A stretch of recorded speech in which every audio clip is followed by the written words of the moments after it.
Welcome back to the Investor's Library. You know how this works, right? Every episode, we crack open a new investment book and serve up the juiciest insights. Like getting a cheat sheet for leveling up your investment game. Exactly. And today we are diving headfirst into Richer, Wiser, Happier by William Green. Have you heard of him? Well, if you haven't, he's spent decades rubbing shoulders with investing giants. Right. Warren Buffett and Charlie Munger. Those guys. Mm-hmm. And he digs deep into what makes these guys tick. Not just the stock picks, but their whole mindset, Yeah, the book goes way beyond just investment strategies. It's like peeking into their philosophies, their habits, even their values. Which is what makes it so cool, right? Totally. We're not just learning how to make a buck. We're learning how to think like these masters of the universe. So first up, we've got Mohnish Pabrai. And let me tell you, this guy's story is nuts. He basically decided to clone Warren Buffett's entire playbook. Now, when we say clone, we don't mean like some kind of creepy copycat thing. Right. Pabrai, he studied Buffett. Yeah. Like really studied him, his methods, his whole philosophy, and then he adapted those lessons to his own style. He took that whole learn from the best idea to a whole other level. Mm-hmm. He actually set out to turn $1 million into $1 billion. $1 billion. Not just for the money itself, though. Right. He wanted to prove that he could win the game by playing by Buffett's rules. It was like a challenge for him. Like, okay, this restaurant is absolutely crushing it with their customer service. Why not see what they're doing and try to replicate that success? And guess what? It worked. It did. But here's the thing. Is cloning really the best way to invest? Are there, downsides we should be thinking about? That's a good question. I mean, Pabrai's success is undeniable. Yeah. But just copying someone else's strategy, that might not work for everyone, Each investor brings their own strengths and weaknesses to the table, plus the market. It's constantly changing. So you could just set and forget it. You have to adapt. Exactly. Pabrai got that. He applied his own analysis, adapted Buffett's principles to different markets, especially in India. He saw a lot of potential there. So he wasn't just blindly following a blueprint. He was using it as a foundation to build his own unique approach. Okay, so Pabrai cloned Buffett. Right. But what were some of the key principles he picked up? One of the big ones is this idea of saying no to almost everything. Really? Yeah.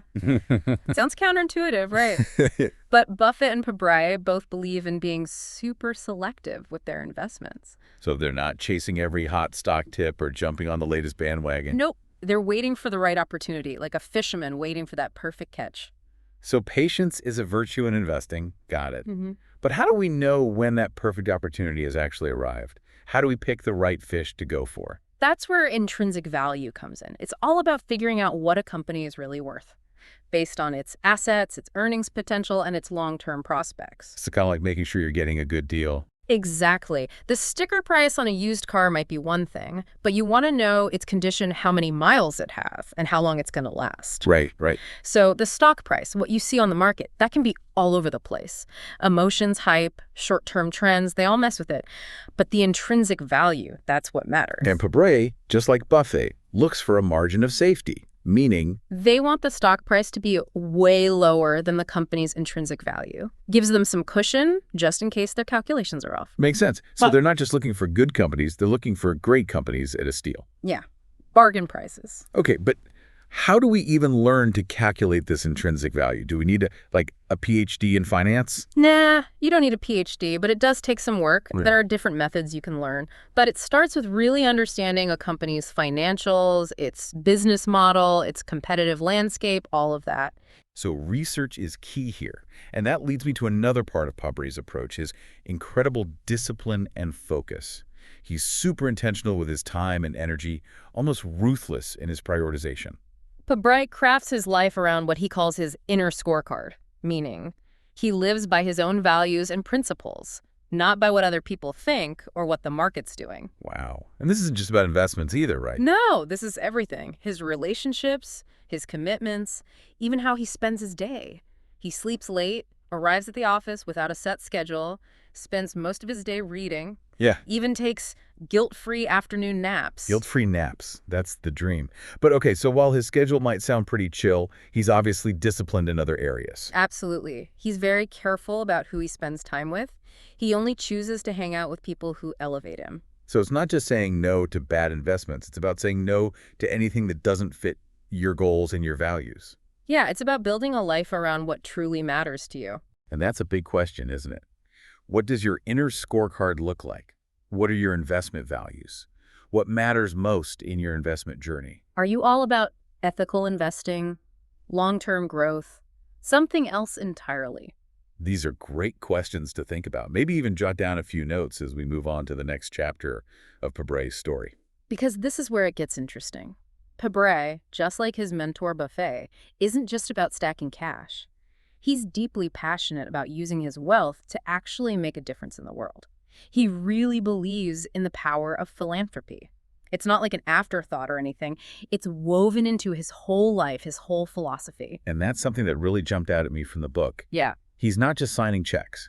This guy is seriously involved with the Dakshana Foundation. Dakshana Foundation. It's a nonprofit that helps underprivileged students in India prepare for this crazy tough entrance exam.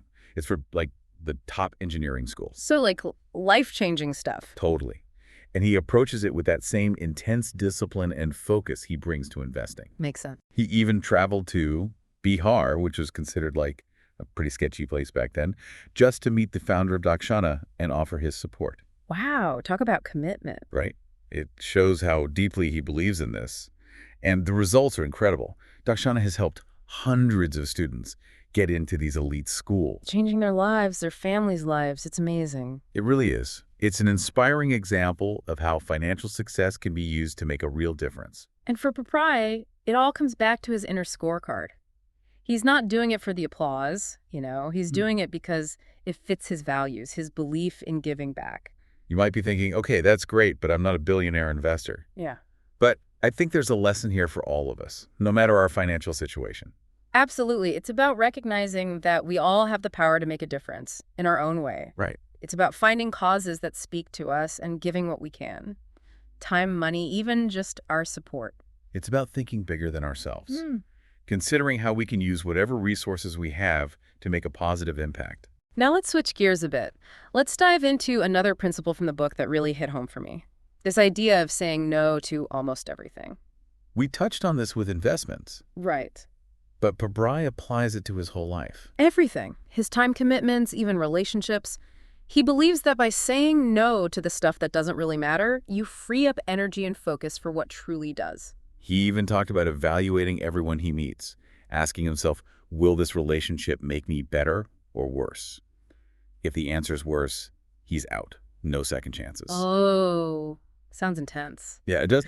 But it highlights how important it is to be intentional with our time and energy, surrounding ourselves with people who inspire us, challenge us, people who support our growth. Because it's so easy to get caught up in the daily grind, saying yes to every single thing that comes our way. Totally. But Pabrai's approach reminds us to pause, to ask ourselves, does this really align with my goals and my values? Is this actually getting me closer to where I want to be? Powerful questions. What about you? How do you apply this principle of saying no in your own life, especially when it comes to investing? For me, it's all about setting clear criteria and sticking to them. I have a checklist for what I look for in an investment, and if a company doesn't tick those boxes, I move on, no matter how tempting it might seem. I like that. It takes discipline to walk away from something that looks promising, but it's essential to avoid getting swept up in the hype. Exactly. Remember, we're playing the long game here. It's not about quick wins. It's about building a portfolio of solid, undervalued companies that can weather any storm. So as we wrap up this section on saying no, I want to leave our listeners with a little challenge. What are you saying yes to right now that you should probably be saying no to? What's draining your energy, your focus, your time? And more importantly, what are you not saying yes to because you're too busy with all that other stuff? It's something to really think about, and it might just unlock a whole new level of success and fulfillment in your investing. Now, let's turn our attention to another key part of Pabrai's approach that I found fascinating. It's his laser focus on spotting undervalued companies, especially in overlooked markets. This is where his cloning of Buffett really shines. They both have this uncanny ability to find those hidden gems, the ones the market has mispriced. And they're not afraid to go against the crowd. Yeah. Zig when everyone else is zagging. It takes a certain contrarian mindset. For sure. It's about being willing to look past the popular narratives and actually do your own research. Dig deep. Pabre talks a lot about finding companies with a high margin of safety, which we discussed earlier. But he also looks for businesses with rock-solid fundamentals, a durable competitive advantage, and a management team he trusts. He's looking for companies that can handle market ups and downs and come out even stronger. It's like building a fortress for your portfolio. Yeah. You want companies that can withstand a siege, not some flimsy house of cards that'll crumble at the first sign of trouble. Great analogy. And while it takes effort to find these companies, the payoff can be huge. Pabre has consistently beaten the market by sticking to this disciplined approach. It's impressive. I know some listeners might be thinking, this all sounds great, but how do I actually find these undervalued companies? It seems daunting, especially if you're not a professional investor. It does take dedication and research. But remember, you don't need to be a financial wizard to get started. Right. There are tons of resources out there. Books, articles, online communities that can teach you the ropes. And you don't have to go it alone. Join investment clubs, attend conferences, or just connect with other investors who share your interests. Exactly. The key is to be curious, ask questions, and never stop learning. So for those who are ready to embark on this treasure hunt for undervalued companies, what are some practical tips or strategies? One approach is to focus on sectors or industries that are out of favor. These are often areas where the market is overly pessimistic. So there's opportunity for savvy investors to find bargains. Exactly, like finding diamonds in the rough. Another strategy is to keep an eye on spin-offs or divestitures. Spin-offs? Yeah, these are often overlooked by the market, but they can offer great value if you do your homework. And what about international markets? Pabre's had a lot of success investing in India, a market that many investors just ignore. Right. Diversifying geographically can open up a whole world of investment opportunities. So don't be afraid to look beyond your own backyard. There's a whole world of investment opportunities out there. To sum up, finding undervalued companies requires research discipline and a willingness to think differently. Be patient, stay focused, and trust the process. Now let's move on to the next chapter in Pabre's story. This is where things get really interesting. He talks about something called the Danto investor. This is where Pabre's investment philosophy and his whole approach to life really come together. The Danto investor is all about finding businesses that are low risk, high return, with the potential to create serious wealth over the long term. It's about those rare opportunities where the odds are in your favor. Where the downside is limited and the upside practically unlimited. Exactly. And this is where Pabre's analogy of the heads I win, tails I don't lose much coin toss comes in. He's looking for businesses that offer those asymmetric returns, where the potential gains are way bigger than the potential losses. It's like finding a magic coin that only lands on heads. Well, it's not quite that simple, but the idea is to minimize risk while maximizing potential reward. So how do we find these Danto businesses in the real world? What should we be looking for? Well, Pabre stresses the importance of finding businesses with a wide moat. A moat, like a castle moat. Yep, exactly. It's a metaphor for a company's competitive advantage, something that protects it from competitors and allows it to stay profitable over the long haul. So it could be a strong brand, unique technology, a loyal customer base, or even just a low-cost operating model. Right. And the wider the moat, the better. So we're looking for businesses that are like fortresses, not sandcastles. Exactly. Another key trait of a Danto business is that it should be easy to understand. Pabre's a big believer in keeping things simple. He wants businesses he can easily grasp where the business model is clear and the financials are transparent. He compares it to buying a used car. You wouldn't buy a car without understanding how it works, right? Of course not. Same goes for investing. You want to get the business you're buying into, not just rely on someone else's analysis. Back to doing your own research, asking questions, and digging into those details. Exactly. And lastly, a Danto business should be run by a management team that's both competent and ethical. Pabre puts a lot of stock in integrity and trustworthiness. He wants to invest in businesses run by people who share his values. He often says he'd rather invest in a so-so business run by honest people than a fantastic business run by crooks. Makes sense. You're trusting these people with your hard-earned money. You want to know they'll handle it responsibly. Absolutely. So to recap, a Danto business is low risk, high return, simple to understand, has a wide moat, and is run by competent and ethical management. It sounds like the holy grail of investing. It's certainly an ideal to strive for. Finding these businesses isn't always a walk in the park. Right. It takes patience, discipline, and a willingness to think outside the box. But the potential rewards are significant. Pabray's built his fortune following these principles, and there's no reason others can't do the same. Which brings us to a question for our listeners. What are some Don Ho businesses you've come across in your own investing? What companies have you seen that fit the bill? It's worth exploring as you develop your own investment philosophy. Now, before we wrap up our chat about Monish Pabray and Don Ho investing, let's touch on a few more nuggets of wisdom I found valuable. Okay. One thing that really stood out was his focus on learning from mistakes. He's not afraid to admit when he's messed up, and he's always looking to improve. He's all about continuous improvement. He even keeps a mistake journal. A mistake journal? Yeah, where he writes down his investment blunders and figures out what went wrong. That's a great idea. It's easy to just try to forget our mistakes, but there's so much we can learn from them. Totally. And it's not just about learning from your own slip-ups. Pabray's a voracious reader, constantly absorbing wisdom from other successful investors. He believes that studying the greats, understanding how they think and what they've learned, is the best way to learn. He's a huge believer in mentorship, and he's always willing to share what he knows with others. That's something I really admire about him. He's not just focused on his own success. He wants to see others succeed too. Which brings us to another important point. Giving back. We talked about his philanthropy earlier. Right. But it's more than just money. He's committed to sharing his time and expertise too. He mentors young entrepreneurs, supports educational programs, and is always on the lookout for ways to make a positive impact. So it's not just about building wealth, it's about making a difference. Exactly. And I think that's a powerful lesson we can all take from Pabray's journey. Now let's shift gears and talk about how we can apply these insights to our own investing, especially in today's market. Things are changing so fast. New technologies, geopolitical uncertainty, economic challenges popping up all the time. It's a lot to keep track of.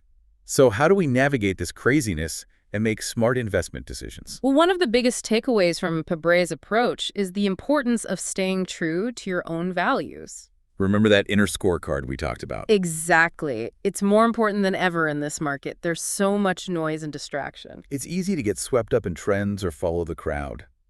But having a clear investment philosophy to guide your decisions, that's crucial. And that philosophy should be built on solid principles, things like value investing, long-term thinking, and managing risk. Don't chase hot stocks, don't try to time the market, and don't let emotions drive your choices. Instead, focus on finding undervalued companies with strong fundamentals. Look for businesses that are adaptable and built to last. And remember, patience is key. Investing is a marathon, not a sprint. Now, let's talk about a specific challenge that's on everyone's mind these days: inflation. It's been creeping up, eating away at our purchasing power, making it harder to see those real returns. So how do we protect our portfolios from inflation? Pabray's got some good advice here. He emphasizes owning assets that can keep pace with inflation, or even beat it. Things like real estate commodities or companies that can raise prices without losing customers. Exactly. He also stresses maintaining that margin of safety, like we discussed earlier, especially important in times of inflation when valuations can get inflated too. So look for businesses trading at a discount to their real worth, ones with a history of strong cash flow. Now let's turn to another megatrend that's shaking things up: technological innovation. AI, cloud computing, biotech, all these advancements are transforming industries and creating new investment opportunities. It's a whirlwind of change. So how do we pick the winners in this rapidly evolving tech landscape? Pabray's approach here is to stick with the fundamentals. He looks for businesses that are using technology to create real value, to solve problems and make things more efficient. He's not chasing the shiny new thing or investing just because something sounds cool. He wants businesses with a clear competitive edge, a sustainable business model, and a strong leadership team. And he's not afraid to miss out on the early hype. He'd rather wait for things to settle down and invest when the valuations make more sense. Makes sense. Now, before we move on, let's talk about the global landscape. We're living in an increasingly interconnected world. Geopolitical events, economic trends, even social movements can really impact the markets. It's a complex web. So how do we navigate this unpredictable global environment? Pabray's approach is to stay informed, be aware of the risks, and diversify geographically. Don't put all your eggs in one basket. Spread your investments across different countries, industries, asset classes. A global approach. It helps to reduce risk and protect your portfolio from unexpected shocks. So don't be afraid to look beyond your own borders. There's a world of opportunity out there. To wrap up this section on applying Pabray's insights to today's market, here are a few key takeaways. Okay, let's hear them. First, remember, investing is a journey, not a destination. It's a continuous process. Learning, adapting, growing. Don't be afraid to mess up. See those mistakes as opportunities to learn and get better. And you don't have to do it alone. Find mentors, join communities, connect with other investors who share your passion. Before we move on to the final chapter of our deep dive into richer, wiser, happier, I want to challenge our listeners. Oh, I like a good challenge. Take some time to think about what we've discussed today and consider how you can apply these insights to your own investing. What really resonated with you? What areas can you improve? What actions can you take today to get closer to your financial goals? Wow, we've really covered a lot of ground, haven't we? Exploring Monish Pabray's invested style and his whole approach to life. It's been a fascinating journey from, cloning Warren Buffett to embracing the whole Don Ho approach. Pabray's got so much wisdom to share, stuff we can all learn from. And one thing that really stuck with me is that idea of aligning your investments with your values, that inner scorecard that guides all your decisions. It's not just about making money. It's about making money in a way that feels right, that aligns with what you believe in, how you see the world. And that brings us to a really interesting part of Pabray's story, his dedication to philanthropy, something we talked about a bit earlier. Right. He's a big believer in using his wealth to do good. And his work with the Dakshana Foundation, that's a perfect example. It's incredible how he's using his success to create opportunities for those underprivileged students in India. And it all comes back to that inner scorecard. He's not doing it for the recognition. He's doing it because it just feels right. It's about giving back. Now, I know not everyone's in a position to make huge donations, but I think the lesson here applies to all of us, no matter your financial situation. I agree. It's about finding ways to give back to our communities, to support causes we believe in, to make a difference in the world, even if it's a small one. Volunteering your time, donating to a local charity, even just mentoring someone who needs a little guidance. Exactly. It's about recognizing that we all have something to contribute. And those small acts of kindness, they can have a big impact. So as we wrap up our deep dive into richer, wiser, happier, I want to leave our listeners with one final thought. What's that? What's one action you can take today to align your investments with your values, to embrace that Don Ho approach, or to give back to your community? It doesn't have to be anything huge, just a small step in the right direction. Exactly. Because remember, even the longest journey starts with a single step. Thanks for joining us on this exploration of Monish Pabray's incredible investing journey. We hope you've picked up some valuable insights to apply to your own pursuit of financial wisdom and a richer, wiser, and happier life. Until next time, happy investing.